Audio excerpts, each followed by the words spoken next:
Hello. Good morning, Ashley. How are you? Good. How are you? Well, hi, Colby. How's it going? Good. Doing great. How you doing? Good. Good. Good, good. Nick, how you doing? I'm good. How are you doing? All right. Okay.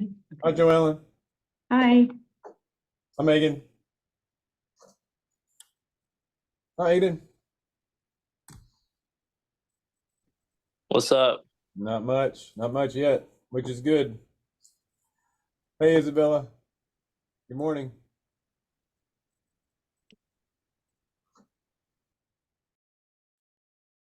Hello? Isabella, are you out there? Yes, can you hear me? I can. Okay. Hi, Rhonda. You have your crew with you, Rhonda? Can you hear me, Rhonda? Hola, ¿cómo estás? No? Hey, Rhonda, can you hear me? I can't hear you, Rhonda. Okay. Beatrice is checking in sideways. Hi, Beatrice. I have still no idea how to have this That's all right. happen. Hey, you know what? It keeps me on my toes. Hi, Caitlin. All right, and there's Chelsea. Hey, Chelsea. Hi. Hi. And I'll remind folks, please turn your cameras on. That's part of Zoom. I know it's a pain in the butt, but let's have our cameras on, up and rolling, please. Por favor.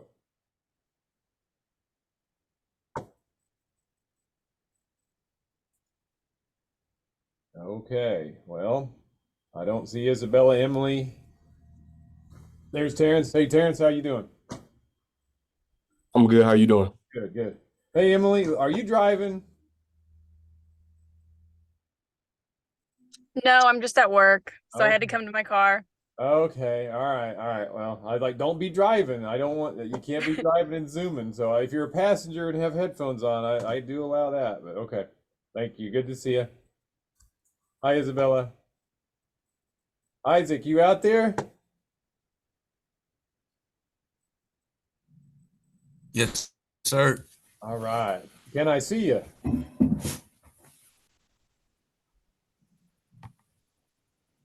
I've been trying to click the camera, but it's not working for me. Okay, all right. Hey, man, as long as there's a good college try, all right? Um, Well, hang in there. Work on it. yeah. Let's get rolling. So we have our biggest assignment due to date due tonight. It is your just your written proposal, and it can be in the form of an abstract if you want to get started. I can go over that quickly. We had class. Uh-oh, wrong screen. Oh no, I think it's good. Can y'all see? Hold on, I think I got the wrong screen. Hold up. One screen is really small for y'all, and the other one's like average size. Okay, so are y'all seeing Blackboard? Give me a thumbs up if y'all see Blackboard. All right, thank y'all. Okay, so if you go in over here and let's look at the syllabus first, kind of give us an idea of what's going on, where we're at. Let me blow this up a little bit to make it bigger. Okay, so if we go all the way down to page 8, which has our dates on it. So you'll see written proposals due tonight. Had only a few people. I mean, Friday's class, I had it listed as a library day. So if y'all wanted to get on, work on your written proposal, you're welcome to that. I had a few students. We had a good discussion. And I wish I'd recorded it now, but again, it was like an optional day, so I didn't record it. I am recording this one, so if you need to go back and like, hey, pay attention, because we're going to talk about how to write today. I do want your written proposal to try to start looking like APA. So if you've never written an APA paper, this is your chance to start like getting feedback without getting like harsh punishment, harsh feedback on, it's not punishment. It's supposed to be like critical feedback. on some of like your lit review. So your literature review is due in like a month, but it's going to take some time. So I'm going to ask that you try to write this proposal in APA format, and you don't need an IRB form yet. I might mention that though, because I think it might help you. I might mention that briefly. Also, please pay attention. Friday, it says IRB presentation. So Tandy Keenan from the Institutional Review Board, the chair of the board, will be here, and she'll actually be in Alva. I'm going to ask her to join us via Zoom so we don't encounter all those technical problems that we've had in the classroom. So she's going to talk to you Friday about, okay, what's expected. So what does the university expect of students when they submit a paper? You know, what are the things you need to think about to get IRB approval? So that's going to be an important class. I'll record that one as well, but be sure you tune in this Friday. And you know, definitely we'll have class Wednesday as well. So full class this week. We'll meet all 3 times. Let's go ahead and, since I mentioned the IRB, before I forget about it, let me make sure you have access to this, because now, like for your written proposal, now you're like really thinking about, okay, what am I actually going to do? Am I going to do a survey? Am I going to try to do an experiment? And, you know, am I going to look at archival data? What kind of research question am I asking? Because the research question you ask will then determine how you go about getting the information. So this is an important class, and I want you to see the IRB form. It's available online. In fact, let me just go there. So if you're ever like confused with IRB, go to the home page for Northwestern. There's a search bar up here in the upper left corner, and just put IRB. What'll come up is Institutional Review Board. Click on that, and you can see that there is an IRB application general template. Oh, okay. So you can also read, they have little bullet points you can read over here. Instructions for submitting an IRB application, workshop and training. Ms. Keenan is here for y'all. I mean, she does an excellent job supporting students. You can go look at the different types of review. We're really going to pay attention to this on Friday. So we'll go over all this on Friday, but I want you to know where it is if you want to start thinking about your design for your written proposal today, if you haven't already. And that's okay if you haven't, then it's no big deal, because you'll get feedback from me. So I'm opening up the general template is what I'm doing. I clicked on that. I'm waiting on my Word document. Okay, so here's the template as it stands. We may update this, but here's the template. So one of the cool things about the IRB template is it already puts stuff in APA format for you. And you're like, what? Yes. It puts stuff in APA format for you, so you don't have to reinvent the wheel. And like here's the book, and it used to be students would have to kind of come in, read this book, not kind of come in, but read this book, think about how they're going to format, like in Word with 1-inch margins, with 1/2-inch indentations, with hanging indentation. Like you had to go in and create it from scratch. So we found that it was unproductive to have our students just worry about, like, I got to get my formatting down, versus put their mind to what their ideas that they want to, you know, actually do in research. So the paper's there to help you, and it's formatted for you. So don't sweat, like, okay, I would still recommend having this, because there'll be some tricky times when you need to reference this. There's one more place if you're, I'll stop there. So we're going to talk about APA formatting today, so I'll stop on that. Back to the document. So again, this is what I downloaded off of Northwestern's website under IRB. And you can see it's got a title page here for you. One of the things when you start submitting this, of course, you'll cut out this red, you know, this red ink is there for guidance. When you submit this for your assignment, you're going to want to cut out this red ink. So have your abstract page. you can, if you want, go ahead and write an abstract for your paper tonight, which an abstract is just like a long paragraph, 5 to 7 sentences of what you're going to do. It has your independent variable, your dependent variable, your research question, your hypothesis. What do you expect to find? So 5 to 7 sentences in that abstract right there. Then the next page, it goes into lit review. So the lit review is going to be long. This is going to be at least 8 pages. And we'll get to that later. We're not quite there yet.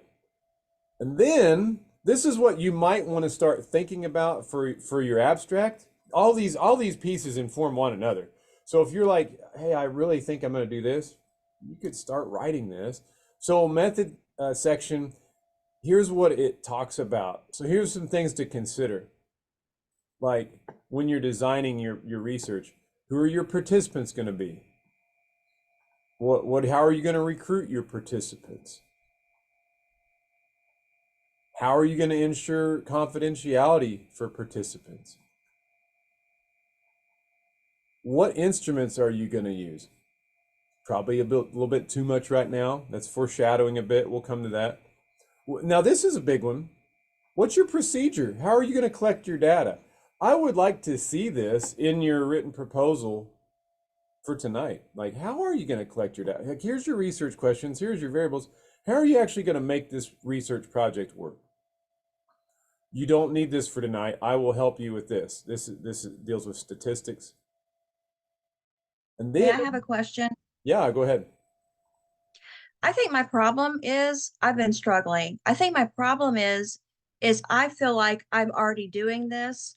And because I'm doing this part, it's affecting what I want my informal proposal to be, because I don't know, like, I don't know what the stipulations have to be for all the things that you're mentioning. Mhm. So I'm constantly thinking, well, can I, is that am I going to be able to do this?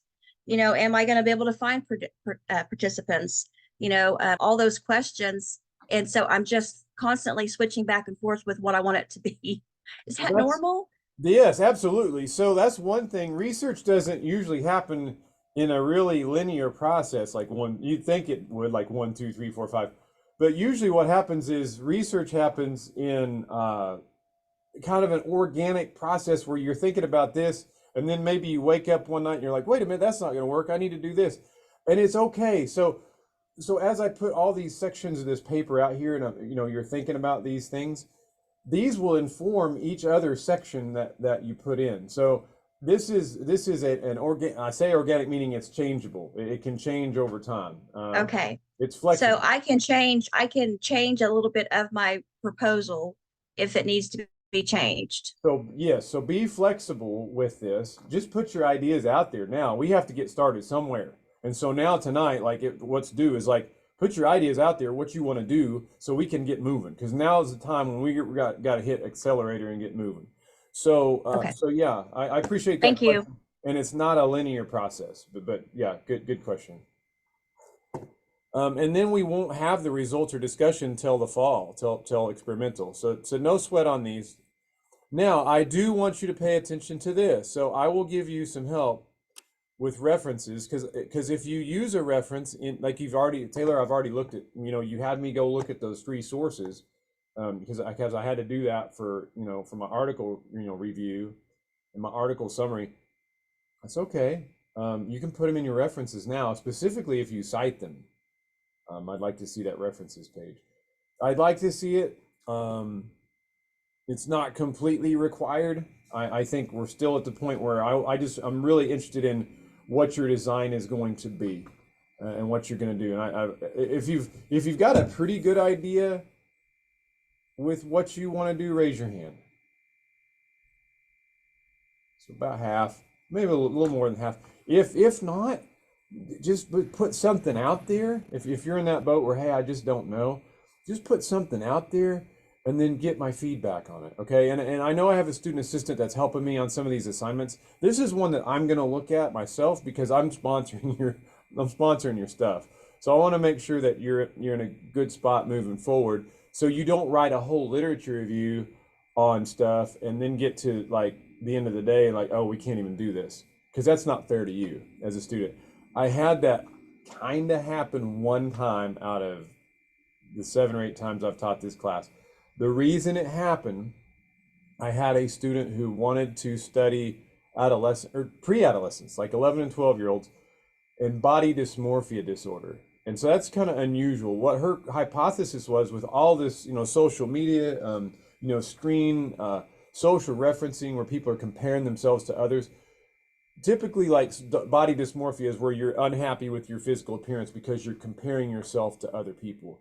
Her idea was it's happening younger and younger because of all the social and different, technology that we have. So she wanted to study 11 and 12-year-olds. I was fascinated with the idea. The issue there, I thought it was a noble project because she was going to get parent signatures to have the kids, participate. The IRB completely shot that down. It's like, no, we're not going to do that. You could plan an idea that's going to be harmful to that kid. And I thought she asked her questions pretty in an innocuous way, but the IRB didn't go for it. So from right now, I will say this. If you want to work with these populations, kids under 18, that's going to be tough. Yeah, I've never been approved for a research project that's kids under 18. Like an elderly population that is unable to consent for themselves. Sometimes if people are in rest homes, they have guardians, because they don't have the mental capacity to voluntarily consent. That's a difficult population. Another difficult population are folks who are incarcerated because they're not there by their own volition. So just be aware, if you're going to use one of those 3 populations, if you can somehow design your research to use like college students, people on the internet, different, people randomly in society, those get approved. Those others are difficult. And so if you want to, and you're like, yeah, go ahead and propose it tonight, or, if you haven't already, and we'll have a conversation, but then we'll probably want you to okay, if it doesn't look like it's going to be approved, we want you to write your literature review on something that you're actually going to do. That way you don't waste any time. That was a lot. Questions on that?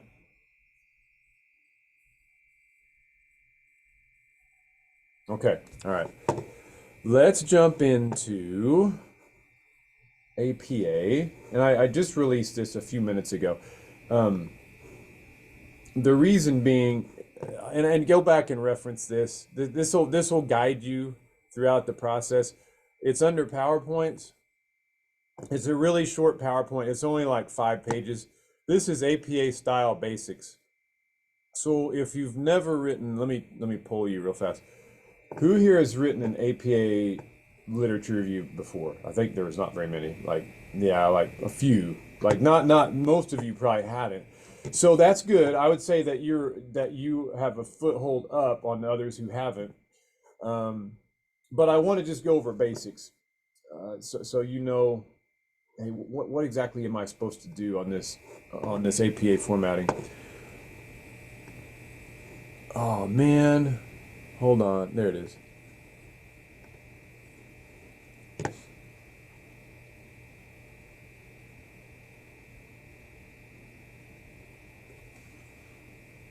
All right, really short. Now you might want to take notes. This is one, and this is probably not going to be, maybe a couple things on the exam midterm. This is mainly just for your benefit as you write. You're like, I'm gonna blow it off. No, no, don't blow it off, because it's important. Because if we get caught up on APA critique, sometimes it's hard to get forward on your writing, and actually getting the proposal through. So let's switch that screen, because that's not the right one. There it is. Okay. I would like a reader, please. Break me up. Break up my monotonous voice, please.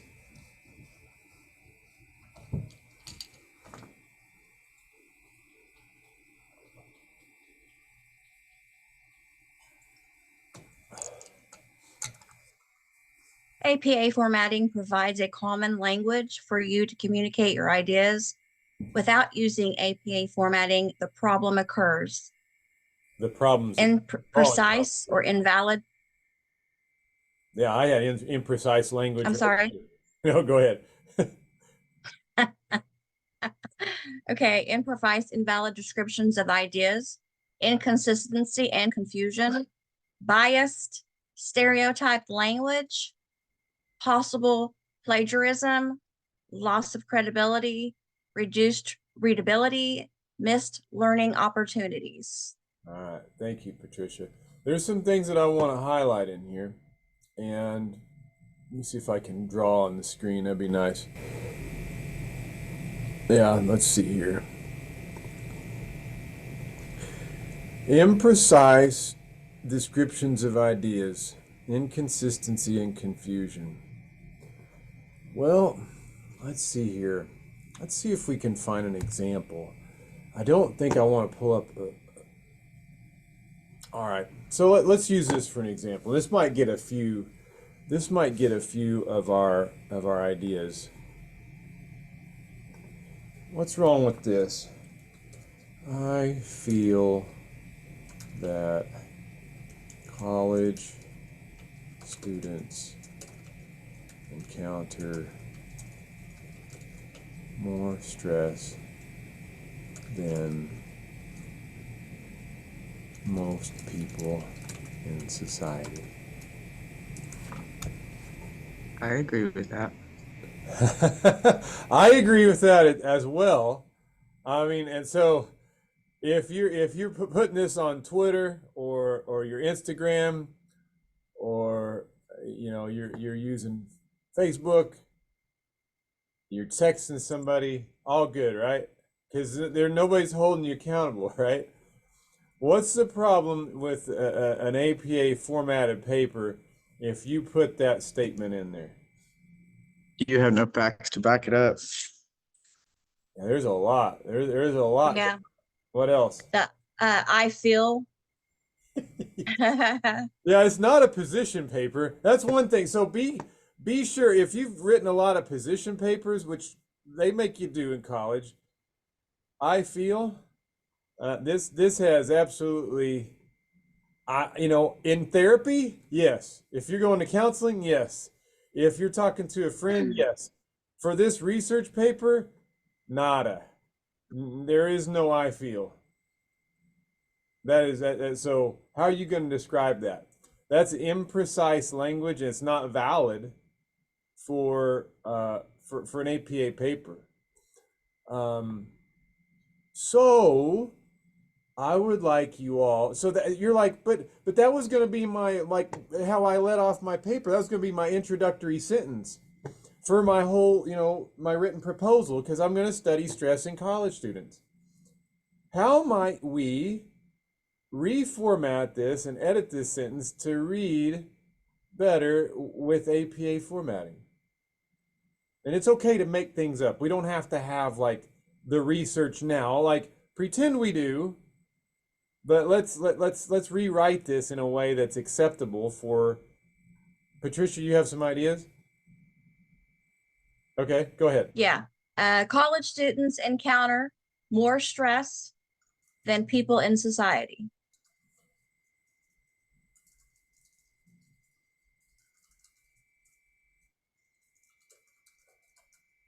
Okay.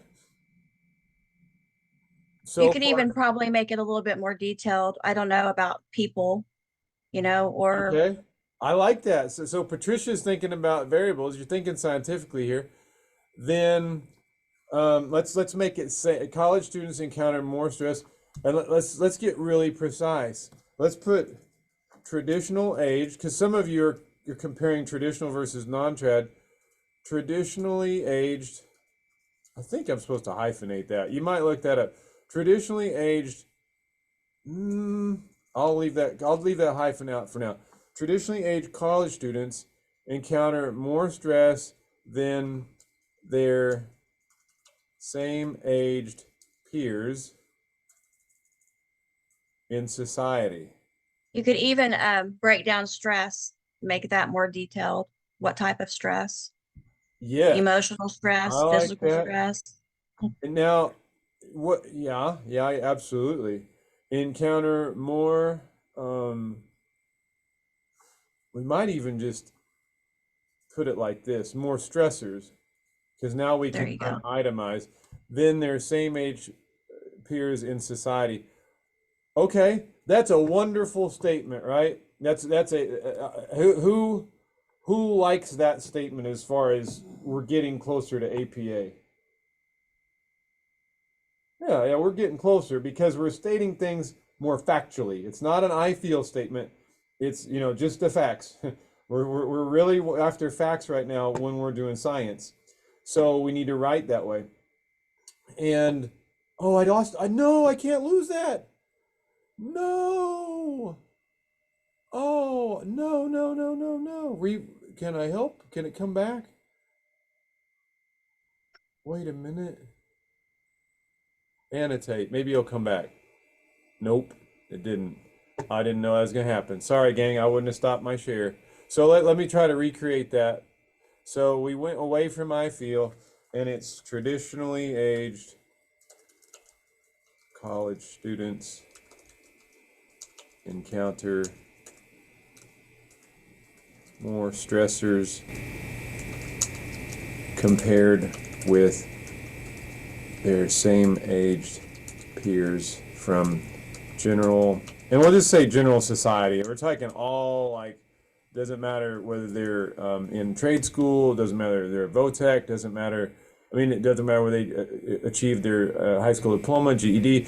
We're just talking about everybody. Traditionally aged college students encounter more stressors compared with their same age peers. What else might you want to do to, because this, I don't know. We don't know whether it's factual or not.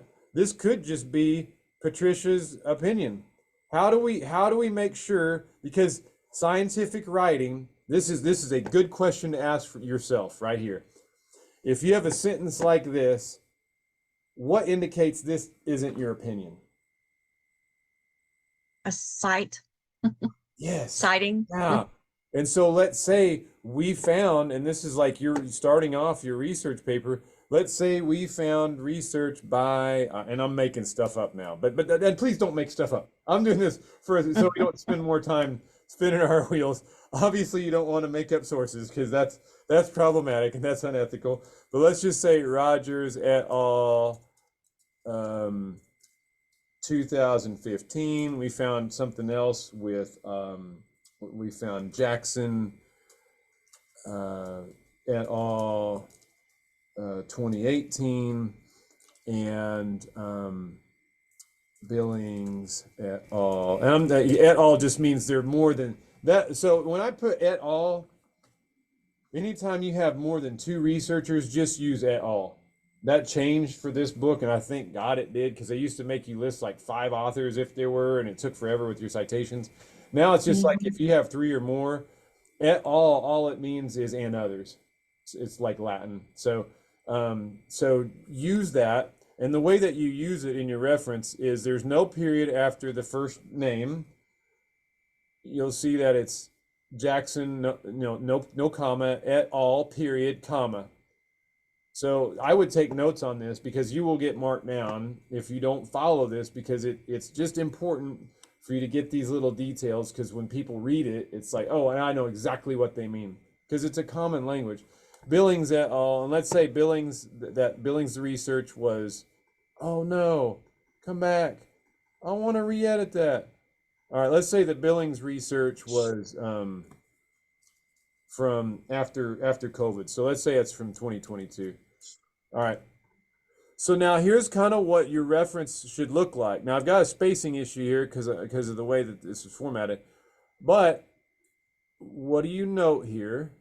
Traditionally aged college students encounter more stressors compared with their same age peers from general society. Oh no, I misspelled society. Sorry, I'm going quickly.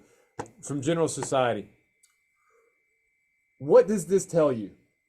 This is very important. So tune in. This is a very important key. What is the way this sentence is written? What does this tell you? Pretend I didn't make up the researchers. Pretend there's real. That you found Go ahead, Ashley. That you found other papers that backed it up or whatever. I don't know if I'm wording that right or whatever, Yeah. but you found proof of what you're saying. I found facts to back up what I'm saying. How Facts, many thank you. studies did I find? 1, 2, 3 at least. Yes. How do we know that I found 3 studies? Because you have 3 citations. Because I have 3 citations. So each one of these, so you didn't have to write out, I found this from Rogers, Jackson, and Bill. You didn't have to write all this out.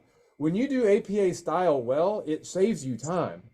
So this is basically, you packed a lot in this. You're like, I found 3 research articles that say this exact thing. Rogers in 2015. Sorry, go ahead. So my question on that is, okay, so we put down, our sentence or whatever, our statement.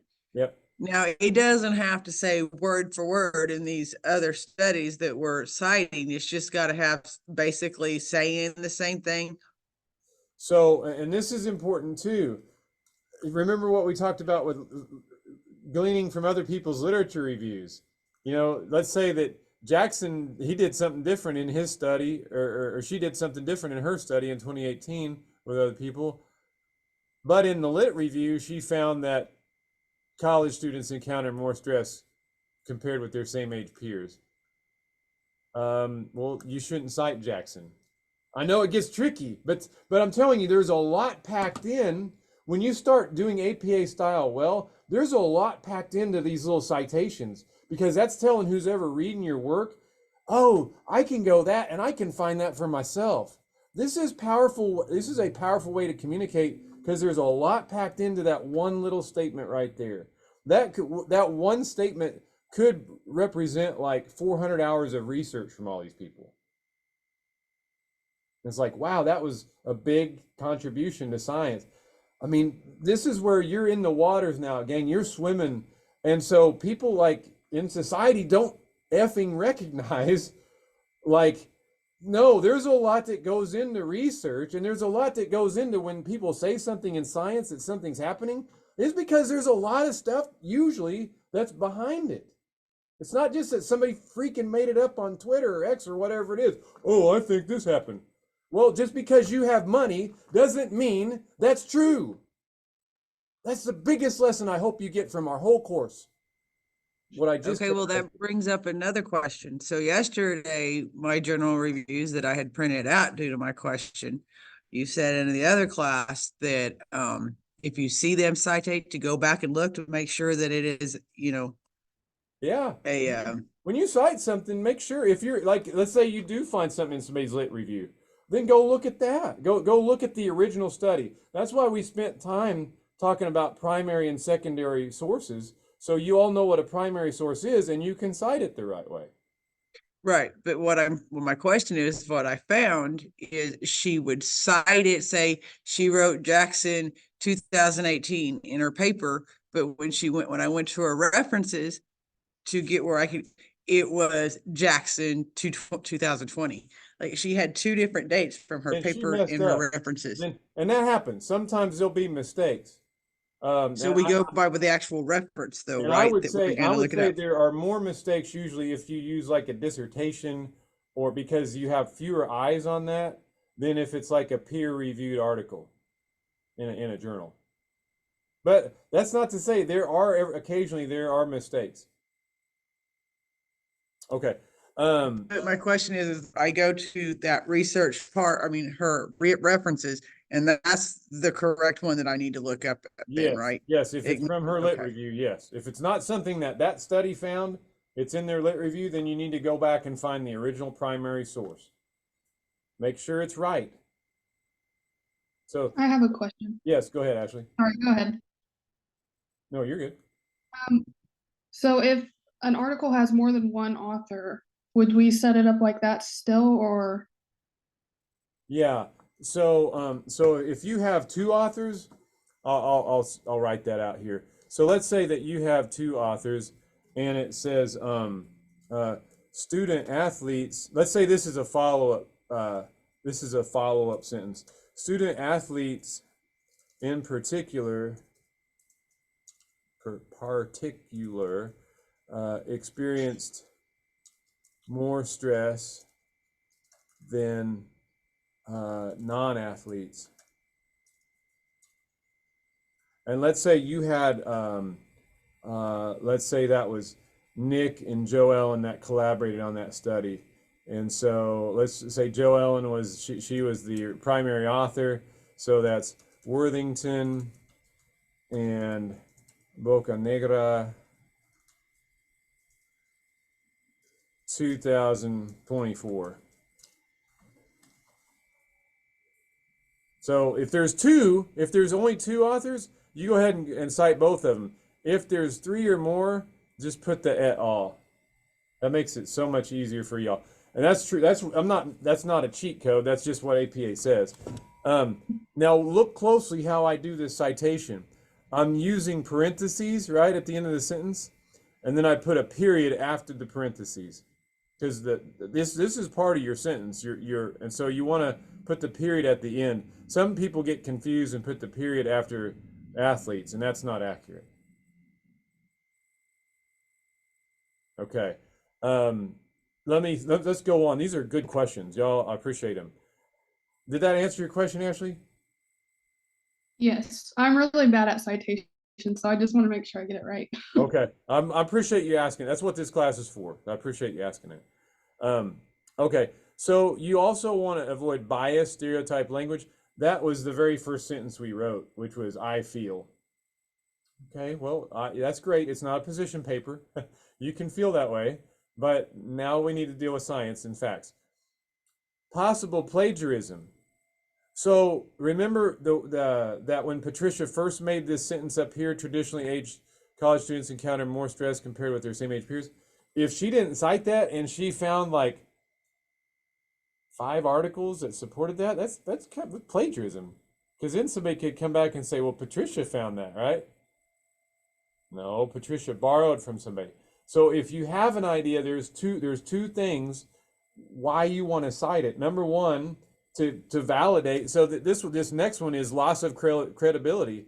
If you just say that, Patricia, traditional age college students encounter more stress, no citations, I think it's your opinion. And so you're shortchanging yourself. This would be one of my biggest errors students make, is that they shortchange themselves. They'll put down sentences for fact, and I don't know where they got the idea from. It's like, yeah, I agree with what you're saying, but you didn't cite it, so it doesn't matter. So there's no credibility. So when you cite something, it adds credibility to what you're saying. Reduced readability. I'll go to that in just a minute. There's an example I want to get to in a later slide. And missed learning opportunities. The missed learning opportunities goes to what Rhonda was saying, which was, okay, well, I found this citation alert review. I'm going to cheat and not really go back and look at it. I'm going to assume that this first author had the right idea about that original study instead of going back and looking at the original study. When you go back and look at the original study, especially if it's close to yours, hopefully you've started to learn, right? Like in this class, hopefully you've already started to learn, like, hey, how am I going to put my ideas together? Because you've read some other, studies that are kind of similar to your ideas. So if you don't do APA style well, it can, you can cost yourself learning. Questions on this slide before it's gone forever? Yes. Sorry, I'm done. Okay, so you say you have to cite to prove your credibility or whatever. So like, how do we know that? Do we have to cite like every sentence? Or I know you're going to have your own ideas when you're writing this. You can't just constantly be this word, this word, this word that you found cite. So how do we go about knowing when to actually cite and when not to actually cite? Am I making any sense? You will need to cite factual information or factual statements. So if you have a statement of fact, your opinion doesn't matter in this. In fact, you are fighting against your opinion in science. You are intentionally fighting against your own opinion, your own biases. That's what makes science powerful. That's why we were able to advance out of the Dark Ages eventually, is that, okay, you know, we're not living on superstition. We're actually trying to view things objectively. Now there are problems, especially when greed and power things get involved in science, you know, human emotions. But as far as trying to determine what's going on in our physical world, there's no more accurate lens. Cite all factual information? Yes, I would argue yes. So if I said that the earth was flat, you are round, you'd want me to cite that? There aren't things we can just assume that are true? But why are you, so I would say, you know, the I earth. just want, that's about as factual as you can get. I just want to know, did So, you mean so literally yeah, that's all about as factual? basic as you can get. And so the earth is round, Galileo 1470, or, you know, Copernicus 1470, Galileo 15 whatever, you know, it was when so yeah, this is Okay. this is a got it. scientific paper, so if that's what you're going after, yes.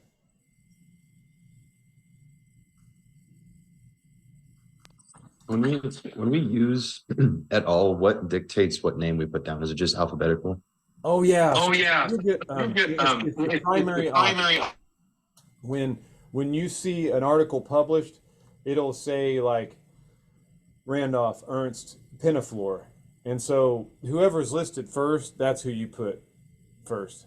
And that helps people keep track. And there's also, like in science, there's usually arm wrestling matches over who gets to be primary author too. That's a thing. Because like you want your name to show up. All right, good question. All right, any other questions about this slide before we move on? Okay, next slide. Stop that. Oh no, and now it keeps it. When I go to the next slide, now it keeps it. All right, let me stop the share. That's clear. Apparently that clears the screen. Okay, now let's share again.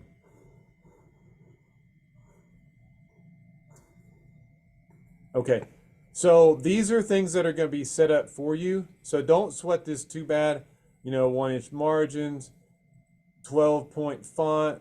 I just suggest using Times New Roman. That's easiest for me to read. Don't use 11-point font. Just use Times New Roman. This is important. Double space everything because I'm going to give you feedback a lot of times in the margins. It's easier to read when it's double spaced too. All paragraphs. This tends to catch a student or two. Mess with your tabs. Mess with your margins. They should be, with that paper I'm sharing, they should be set at 1/2 inch. Make sure they're at 1/2 inch because that gets confusing. Page numbering, that should be set for you in the document. So again, the document you're inheriting from the Northwestern, it doesn't, you know, you start with the title page, but you don't put a number on the title page. And then, so there's like little intricate settings you go in Microsoft Word to make it do this. You don't have to mess with that. It's set for you. So that's a good thing. Let's keep going. Let's erase this. Where's erase?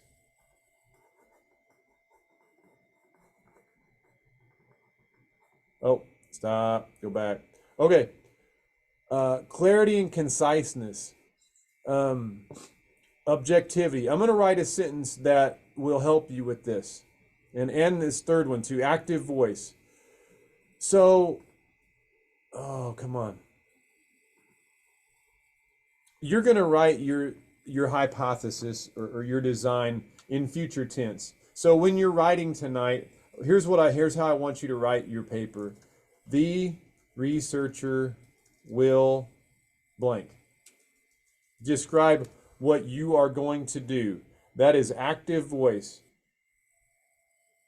Do not say this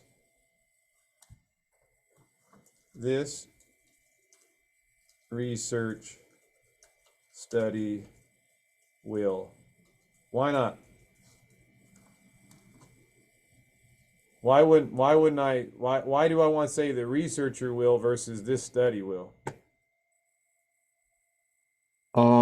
Because you don't actually know if the experiment will like go the way you want it to, That is true. There's truth in that. or you don't know the results of You what's going to happen? don't know the results yet, but also the research study isn't going to perform an action. You're the one that's going to perform the action. And so you're like, well, that sounds weird. It's in science, it's not poetry, and that sucks because I like to mess around with my writing a little bit and don't be so dry. Science usually is dry writing because you have to use active voice. So don't use metaphor. Don't say this research study will. You just say exactly what's going to happen. The researcher will create a survey designed to measure stress in college students. The researcher will sample will sample at least 30 college students and 30 non-college students. So just say it there. Say what you're going to do. Don't say the study will. And also when you're writing this foreshadows the lit review. When you're writing the lit review, please do not say the study found that college students experienced more stress. What's wrong with that? Did the study find it? No, the researchers found it. So you could in fact write, this is a different way to cite too. You don't always have to put it at the end of your sentence. Rogers et al. Then you could put 2015 found that college students experience more stress. That's an appropriate way to cite it. That way you put the authors are the ones that have the action. They're the ones that actually did the experiment. So that's active. I'm showing you active voice, objectivity. You also, please avoid these. This is on the do not fly zone. Do not use I, we, you, mine, yours. Why?